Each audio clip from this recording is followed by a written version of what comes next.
जी, बिस्मिल्लाहिर्रहमानिर्रहीम। ये 2 सितंबर के फ़िज़िक्स के कुछ क्वेश्चंस हैं और इसमें सबसे पहला क्वेश्चन है total charge on bottom quark. तो ये आपका लास्ट टॉपिक है बिल्डिंग ब्लॉक्स ऑफ मैटर। उसमें ये एक टेबल में सारे मेंशन्ड हैं, ये आपने याद कर लेने। -1/3 multiplied by charge on 1 electron. A stone is allowed to fall from the window of moving train. It will follow a parabolic path. बिल्कुल ऐसे ही है कि ट्रेन फ़र्ज़ कर लें इस डायरेक्शन में जा रही है, तो जब हम स्टोन को ड्रॉप करेंगे तो उसको बिल्कुल वही इनिशियल वेलोसिटी मिल जाएगी जो ट्रेन की वेलोसिटी थी। तो ये हमने प्रोजेक्टाइल मोशन में पढ़ा था कि अगर हम किसी ऑब्जेक्ट को हॉरिजॉन्टली भी फेंक दें तो फोर्स ऑफ ग्रेविटी की वजह से तो इसने वर्टिकली डाउनवर्ड ही फॉल करना है। साथ ही साथ इसको एक हॉरिजॉन्टल मोशन भी मिली है जिसकी वजह से ये कर्व्ड पाथ फॉलो करके ज़मीन पे आके गिर जाएगा। So this is a parabolic path delta. Question number 3 में कह रहा है the range is maximum eight which angle. इसका आंसर है 45 डिग्री। 45 डिग्री पे रेंज मैक्सिमम होती है, क्यों? क्योंकि साइन थीटा की वैल्यूज़ साइन 2 थीटा की वैल्यू 45 डिग्री पर मैक्सिमम होती है। जब आप थीटा की जगह 45 पुट करते हैं तो 45 का डबल करें तो 90 हो जाता है और साइन 90 का आंसर मैक्सिमम यानी 1 आता है, जिसकी वजह से रेंज मैक्सिमम हो जाती है। लेकिन अगर आपको 45 एंगल नज़र ना आ रहा हो तो फिर आप उस आंसर की तरफ जाएंगे जो 45 के करीब तरीन है। क्वेश्चन नंबर 4 में कह रहा है frequency is inversely proportional to the wavelength. ये हम जानते हैं v is equal to F lambda. ये हमने वेव मोशन में पढ़ा था। यहाँ से हमें फ्रीक्वेंसी का वेवलेंथ के साथ रिलेशन समझ आ रहा है, v over lambda, that is inverse relation. इसी तरह आप एनर्जी का रिलेशन भी देख सकते हैं, एनर्जी ऑफ फोटोन। तो अगर आप एनर्जी ऑफ फोटोन को लिखें तो फ्रीक्वेंसी का एनर्जी के साथ डायरेक्ट रिलेशन है, लेकिन अगर आप इसको वेवलेंथ की फॉर्म में लिखना चाहें तो एनर्जी का वेवलेंथ से इन्वर्स रिलेशन आ जाता है। तो यहाँ से भी हम अंदाज़ा लगा सकते हैं that frequency and wavelength are inversely related. Question number 5 में कह रहा है वैल्यू ऑफ रेडबर्ग कांस्टेंट। ये हमने हाइड्रोजन एमिशन स्पेक्ट्रम में जो फॉर्मूले पढ़े थे वेवलेंथ के लिए या एनर्जी एमिशन वाला जो फॉर्मूला था, उसमें हमने रेडबर्ग कांस्टेंट की वैल्यू याद की थी 1.09 इंटू 10⁻⁷ पर मीटर। इसके यूनिट का आपने ख्याल रखना है कि इसका यूनिट रेसिप्रोकल ऑफ वेवलेंथ यानी पर मीटर की फॉर्म में आता है। क्वेश्चन नंबर 6 में कह रहा है पिच डिपेंड्स अपॉन। तो इसका एक ही आंसर है फ्रीक्वेंसी। जितनी ज़्यादा फ्रीक्वेंसी होगी साउंड की पिच उतनी ही ज़्यादा होगी। क्वेश्चन नंबर 7 में कह रहा है ट्रांसफॉर्मर ट्रांसफॉर्म्स। अब इसमें अगर देखा जाए, लॉजिकली अगर देखा जाए तो करंट और वोल्टेज दोनों को ही ट्रांसफॉर्म करता है। यानी अगर हम सेकेंडरी पे वोल्टेज बढ़ा रहे हैं तो करंट कम हो जाता है, और अगर सेकेंडरी पे वोल्टेज कम कर रहे हैं तो करंट बढ़ जाता है। लेकिन चूंकि यहाँ बोथ की ऑप्शन नहीं है तो फिर आप वोल्टेज को प्रेफर कर लेंगे, अल्फ़ा।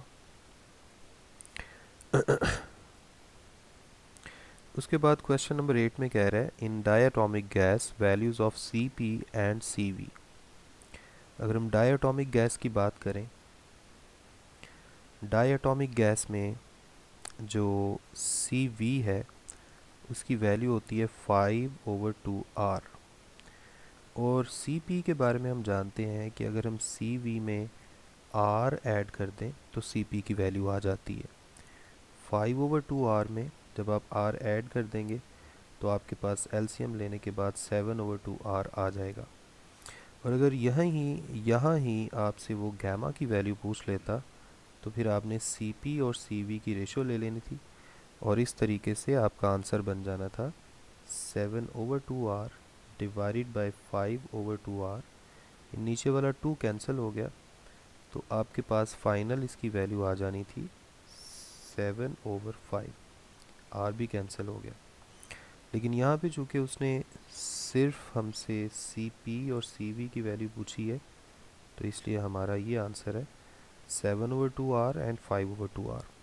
अब चूंकि पहले उसने सी पी बोला था तो इसलिए हम पहले सी पी का ही आंसर देंगे, यानी Charlie, 7/2r and 5/2r। Question number 9 में कह रहा है विच of the following is non conservative force. तो नॉन कंजर्वेटिव फोर्स ऐसी फोर्स होती है जिसकी वजह से किया गया वर्क पाथ पे डिपेंड करे या क्लोज पाथ के अलोंग वर्क डन ज़ीरो हो, और ये एक ही फोर्स है, that is frictional force. Electric force, gravitational force या मैग्नेटिक फोर्स, ये तीनों कंजर्वेटिव होती हैं क्योंकि इनकी वजह से किया गया वर्क पाथ पे डिपेंड नहीं करता, और क्लोज्ड पाथ के अलोंग वर्क ज़ीरो आता है इनके केस में। अगर आप फ्रिक्शनल फोर्स की बात करें तो फ्रिक्शनल फोर्स की वजह से किया गया वर्क हमेशा नेगेटिव आता है। तो जब आप क्लोज्ड पाथ के थ्रू भी वर्क कैलकुलेट कर लेंगे तो इसका आंसर नेट नेगेटिव वर्क आएगा, और ये कभी भी ज़ीरो नहीं हो सकता। This work can never be equal to zero. ठीक है, so that's why frictional force is non conservative force. Question number 10 में कह रहा है when a bar magnet is broken from its middle then the broken pieces will have. एक बात याद रखें, मोनोपोल कभी भी एग्जिस्ट नहीं करता। ना तो अकेला नॉर्थ पोल एग्जिस्ट कर सकता है ना साउथ पोल। अगर आप एक बार मैग्नेट को दो पीसेस में डिवाइड भी कर देंगे तो हर पीस के अंदर दोनों पोल एग्जिस्ट कर रहे होंगे, नॉर्थ और साउथ। ठीक है, so both pole. Charlie, which of the following have maximum ionisation power. तो आयोनाइजेशन पावर जो है अल्फा पार्टिकल्स की सबसे ज़्यादा होती है क्योंकि इनके ऊपर चार्ज भी सबसे ज़्यादा है और इनका मास भी सबसे ज़्यादा है। क्वेश्चन नंबर 12 में कह रहा है eddy currents flow in close loops. इसका करेक्ट आंसर है क्लोज लूप्स। अगर हम ट्रांसफार्मर की कोर की एग्जांपल लें, जैसे फर्ज कर लें ये एक कोर है, तो इसमें प्राइमरी और सेकेंडरी कॉइल्स हमने बना दी। फर्ज कर लें ये प्राइमरी है और ये कॉइल फर्ज कर लें सेकेंडरी है। तो ये बात याद रखें, जो मैग्नेटिक फील्ड लाइंस हैं वो तो कोर की बॉडी के अलोंग इस तरह से होंगी। जब भी करंट फ्लो करेगा और वो चेंज होगा तो मैग्नेटिक फील्ड भी चेंज होती जाएगी, जिसकी वजह से कोर की बॉडी के अंदर एक इंड्यूस्ड करंट पैदा हो जाता है जिसे हम एडी करंट कहते हैं। अब एडी करंट या इंड्यूस्ड करंट जो है ये हमेशा मैग्नेटिक फील्ड के परपेंडिकुलर पैदा होता है। और अगर हम कोर की बॉडी के लिहाज से देखें तो कोर की बॉडी के लिहाज से ये करंट आउटवर्ड, राइटवर्ड, इनवर्ड और लेफ्टवर्ड इस तरह से फ़्लो करेगा।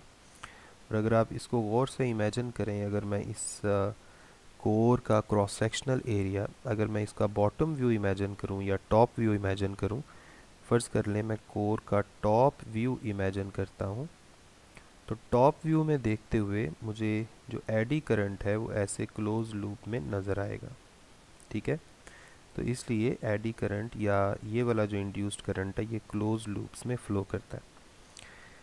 क्वेश्चन नंबर 13 जो है इसमें ऑप्शंस तो नहीं लिखी जिस तरह से स्टूडेंट्स ने हमें बताया।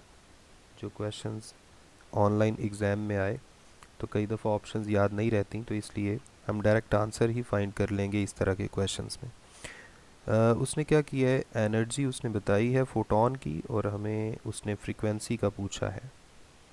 तो बड़ा इजी है, इसमें आप क्या करेंगे, E is equal to H F, यहाँ से F आ जाएगा E divided by H. Energy उसने बताई है 66। इलेक्ट्रॉन वोल्ट को पहले जूल में कन्वर्ट करेंगे 1.6 मल्टीप्लाइड बाई 10⁻⁻⁹ इससे मल्टीप्लाई करके, डिवाइडेड बाई एच की वैल्यू 6.6 मल्टीप्लाइड बाई 10⁻34। अब इसको हम सिंप्लीफाई कर लेते हैं। ऊपर और नीचे 1.6 और 6.6 में डेसिमल के राइट साइड पे एक जितने डिजिट्स हैं इनको कैंसिल कर दें। ये 66 नीचे वाले 66 से कैंसिल हो गया। अब ऊपर हमारे पास बच गया 16 मल्टीप्लाइड बाई 10⁻⁻⁹ पहले से था, नीचे वाला 34 ऊपर गया वो प्लस हो गया। इस तरह से 16 मल्टीप्लाइड बाई 10⁻34 में से अगर मैं 19 माइनस करूं तो मेरे पास 15 आएगा। और ये डिपेंड करता है कि ऑप्शन किस फॉर्म में गिवन है। फ़र्ज़ कर लें ऑप्शन में डेसिमल इस जगह पे है, तो अगर आप डेसिमल को लेफ़्ट साइड पे लेके आएंगे तो प्लस वाली पावर एक बढ़ जाएगी। सो 1.6 मल्टीप्लाइड बाई 10⁻16 ये हमारा करेक्ट आंसर होगा हर्ट्ज़ की फॉर्म में, SI यूनिट हर्ट्ज़। ठीक है, तो ये हमने क्वेश्चन नंबर 13 का निकाला। क्वेश्चन नंबर 14 में कह रहा है EM ratio of electron.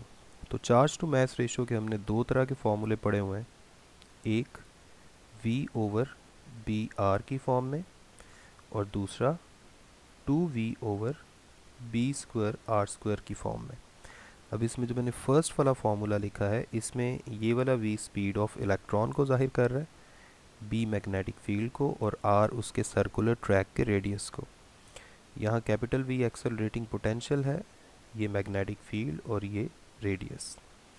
Capacitance depends upon, तो इसमें क्वेश्चन इस तरह का हो सकता है, दो बातें आपने याद रखनी है। एक तो ये कि कैपेसिटेंस अकेले चार्ज या अकेले वोल्टेज पे डिपेंड नहीं करता।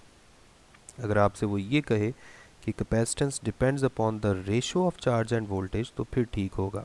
अगर वो सिर्फ ये पूछे कि कैपेसिटेंस डिपेंड्स अपॉन चार्ज या डिपेंड्स अपॉन वोल्टेज, तो ना तो चार्ज वाली ऑप्शन ठीक होगी ना वोल्टेज वाली। हाँ, अगर वो कैपेसिटेंस की वैल्यू इस फॉर्म में देता है A∈0/d और आपसे ये कहता है capacitance depends upon area of cross section, तो ये भी ठीक है। Inversely depends upon distance between the plates, ये भी ठीक है। और अगर मीडियम बिटवीन द प्लेट्स की बात करें तो वो भी ठीक है, क्योंकि हम जानते हैं मीडियम के केस में जो कैपेसिटेंस है A∈0/r/d इस फॉर्म में लिखी जा सकती है। तो εr उस मीडियम का डाइलेक्ट्रिक कांस्टेंट है जिसको हमने दरमियान में प्लेस किया है। क्वेश्चन नंबर 16 देखिएगा। क्वेश्चन नंबर 16 में कह रहा है 4 वायर्स। अगर उसने वायर्स के बारे में कोई इन्फॉर्मेशन नहीं दी तो इसका मतलब है कि वायर्स सिमिलर वायर्स हैं, इनको पैरेलल में कनेक्ट किया जाए तो इक्विवेलेंट रेजिस्टेंस आती है 0.5 ओहम। सबसे पहले हम इस इंफॉर्मेशन से सिंगल वायर की रेजिस्टेंस निकाल लेते हैं। हम जानते हैं कि अगर एक जैसे 4 कंपोनेंट पैरेलल में लगे हों तो इक्विवेलेंट का आंसर 4 से डिवाइड करके आता है। अब इक्विवेलेंट रेजिस्टेंस या टोटल रेजिस्टेंस तो उसने बता दी है 0.5, तो आप 0.5 को इस 4 से मल्टीप्लाई करेंगे तो आपके पास सिंगल रेजिस्टेंस की रेजिस्टेंस आ जाएगी। और 0.5 को 4 से मल्टीप्लाई करें तो हमारे पास आंसर आता है 2। इसका मतलब है सिंगल रजिस्टर की रेजिस्टेंस है 2 ओहम। अब नेक्स्ट उसने ये बोला if these wires are connected in series then they will give the resistance equal to, यानी वो ये कह रहा है कि अगर इन चारों वायर्स को सीरीज में लगा दिया जाए तो फिर इक्विवेलेंट रेजिस्टेंस क्या होगी। तो इसके लिए फिर हम ऐसे करेंगे कि अब हम इन चारों वायर्स को सीरीज में लगा देंगे इस तरह से। अब एक वायर की रेजिस्टेंस तो आप निकाल चुके हैं, यहाँ 4 वायर्स आपस में कनेक्टेड है। सीरीज़ के केस में इक्विवेलेंट रेजिस्टेंस का आंसर आता है 4 multiplied by resistance of 1 resistor. तो यहाँ चूँकि चारों एक जैसे हैं तो इसलिए हम 4R वाला फार्मूला यूज़ कर सकते हैं। एक की रेजिस्टेंस 2 है तो इसलिए चारों की मिल के आ जाएगी 8 ओहम। अब यहाँ पर जो बच्चे ने हमें बताया 8 ओहम उस ऑप्शन में नहीं था। हो सकता है कि वो ऑप्शंस भूल गया हो जो स्टूडेंट जिसने हमें बताया, तो इसलिए यहाँ कोई एक ऑप्शन 8 ओहम वाली ज़रूर होनी चाहिए, 8 ओहम। ठीक है, so correct answer is 8 ohm. Question number 17 में यहाँ हमें ये पता चला कि एक न्यूमेरिकल था, कुछ न्यूमेरिकल थे जिसमें पावर फाइंड करनी थी। अब पावर के कुछ फॉर्मूले हैं जो हम यहाँ लिख के इनको स्टडी कर सकते हैं।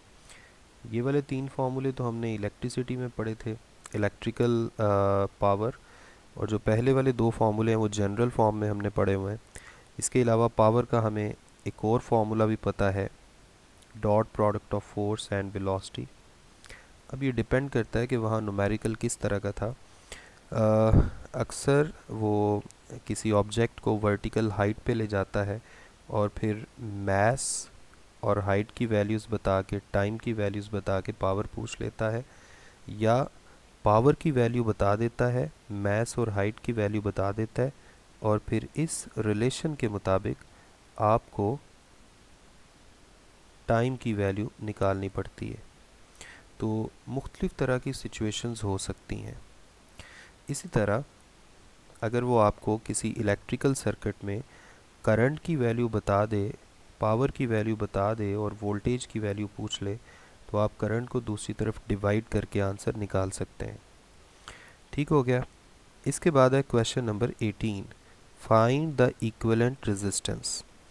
अब ये जो इक्विवेलेंट रेजिस्टेंस वाली सिचुएशन है, ये मुख्तलिफ़ तरह के सर्किट्स आ सकते हैं। जैसे मैं आपको कुछ एग्जांपल्स देता हूँ। जनरल फॉर्म में सिंपल तरीन जो एग्जांपल्स कुछ हो सकती हैं। सबसे पहली बात तो ये कि सीरीज़ में इक्विवेलेंट रेजिस्टेंस फाइंड करने के लिए सिंपल सम करते हैं, और पैरेलल में जो इक्विवेलेंट रेजिस्टेंस है वो रेसिप्रोकल वाले फार्मूला से आती है इस तरह, अप टू सो ऑन। ये सीरीज़ वाला केस है और ये पैरेलल वाला केस।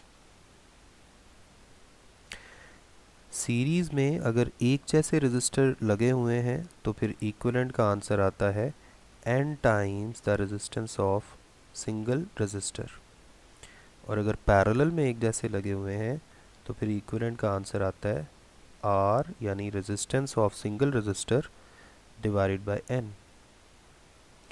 तो ये कुछ बेसिक रिलेशंस हैं जिनको यूज़ करके आप इस तरह के क्वेश्चंस को सॉल्व कर सकते हैं। अच्छा, फ़र्ज़ कर लें, मैं एक छोटी सी एग्जांपल देता हूँ आपको कि फ़र्ज़ कर लें वो ये कहता है कि एक सिंगल वायर है और उसको हमने सर्कल की फॉर्म में बेंड कर दिया, और इस सिंगल वायर की रेजिस्टेंस R थी, और वो आपसे ये कहे कि इस सर्कल के डायामीटर के दोनों एंड्स पे कितनी रेजिस्टेंस आएगी।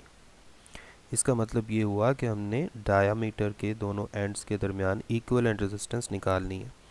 अब डायामीटर का मतलब ये होता है कि हमने सर्कल को दो इक्वल पार्ट्स में डिवाइड कर दिया। अगर लेंथ हमने हाफ हाफ कर दी है, इसका मतलब है रेजिस्टेंस भी हाफ हाफ हो जाएगी दोनों साइड पे। तो अगर आपसे ये कहा जाए कि ए और बी के दरमियान इक्विवेलेंट रेजिस्टेंस फाइंड करें, तो फिर हम इसको इस तरह से देख सकते हैं कि हाफ रेजिस्टर इस तरफ आ गया और हाफ दूसरी तरफ आ गया, और ये तो पैरेलल कॉम्बिनेशन बन गया। और अभी मैंने आपको ऊपर बताया कि अगर दो एक जैसे पैरेलल में लगे हों तो इक्विवेलेंट का आंसर इस तरह से आता है। एक रेजिस्टर की रेजिस्टेंस ऊपर लिखें और नीचे टोटल तादाद से डिवाइड कर दें।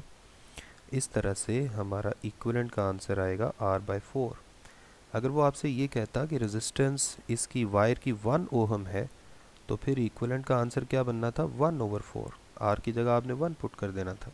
इसी तरह हम बाकियों को भी सॉल्व कर सकते हैं। तो ये मैंने एक छोटी सी एग्जांपल दी है, आप मैक्सिमम प्रैक्टिस कर लें इक्विवेलेंट रेजिस्टेंस के लिए। बहुत सारी काइंड्स हैं, उसके लिए अलग लेक्चर चाहिए हमें। क्वेश्चन नंबर 19 में कह रहा है न्यूटन सेकंड लॉ। अब न्यूटन सेकंड लॉ जो है वो मुख्तलिफ फॉर्म्स में आ सकता है। जैसे न्यूटन सेकंड लॉ का बेसिक रिलेशन तो आप जानते हैं, F = ma। हो सकता है वो एक ऑप्शन ऐसी दे दे, F/m। इस फॉर्म में भी पूछा जा सकता है। वो इस फॉर्म में भी न्यूटन सेकंड लॉ को लिख सकता है। ठीक है, तो किसी भी फॉर्म में लिख सकता है, हमने ये बताना है करेक्ट फॉर्म कौन सी है। क्वेश्चन नंबर 20 में वो कह रहा है कि स्पीड ऑफ साउंड का टेम्परेचर से क्या रिलेशन है। हम ये जानते हैं speed of sound is directly proportional to square root of absolute temperature. इस बात का मतलब ये हुआ कि अगर टेम्परेचर बढ़ेगा तो स्पीड बढ़ेगी, टेम्परेचर कम होगा तो स्पीड कम होगी। सो उसके मुताबिक अल्फ़ा ऑप्शन करेक्ट है। टेम्परेचर डिक्रीज़ करने पे स्पीड ऑफ साउंड भी डिक्रीज़ होगी। तो ये था हमारा आज का पास्ट पेपर, छोटा सा, जितने क्वेश्चंस हम बच्चों से पता कर सके। ये मैं आपको इसलिए ये बता रहा हूँ, ये सारा दिखा रहा हूँ कि आप इसका स्क्रीनशॉट ले लें। तो ये एक छोटा सा पेपर था। नेक्स्ट इंशाल्लाह मज़ीद मैं पेपर अपलोड करूँगा आपके लिए। अपना ख्याल रखें। अल्लाह हाफिज़।